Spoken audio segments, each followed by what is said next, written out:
ஆண்டுகள் எந்தவித பூஜையும் இல்லாமல் இருந்த சிவலிங்கத்தையும் சுவாமியையும் நந்தியம்பெருமானையும் மீட்டு நேற்று ஒரு மிகப்பெரிய திருப்பணி விருதுநகர் மாவட்டம் கீழே உப்பிலிகுண்டு கிராமத்தில் நம்ம செஞ்சுருக்கோங்க.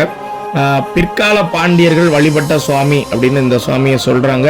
சுவாமியும் நந்தியம்பெருமானும் நல்ல அந்த திருமணியில் எந்த சிரசமும் எந்த விண்ணமும் இல்லாமல் இருந்தாங்க, உங்களுக்கே தெரியும்.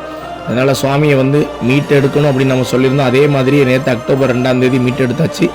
கீழே உப்பிலிகுண்டு கிராமம் ரொம்ப பாக்கியம் பெற்றது. ஏன் அப்படின்னா, இந்த கிராமத்தை சுற்றி கிட்டத்தட்ட ஒரு 50 கிலோமீட்டர் சுற்றளவில் சிவன் கோவில்களே கிடையாது, இந்த ஊரில் மட்டும்தான் இருக்குது. அதனால ஒரு மிகவும் பாக்கியம் பெற்ற ஒரு ஊர். ஏன்னா இந்த ஊரை சுற்றின அத்தனை ஊர்க்காரங்களும் இந்த கோவிலுக்கு நிச்சயம் வரலாம். ஏன்னா அவங்களுக்கு இது பக்கத்தில் இருக்கிற ஒரு சிவன் கோவில். அதனால இது எல்லாமே உங்களால் நடந்தது. இப்படி ஒரு திருப்பணி கீழே உப்பிலிகுண்டு கிராமத்தில் நடந்திருக்கு அப்படின்றத வெளி உலகத்துக்கு ஷேர் பண்ணி தெரியப்படுத்துங்க.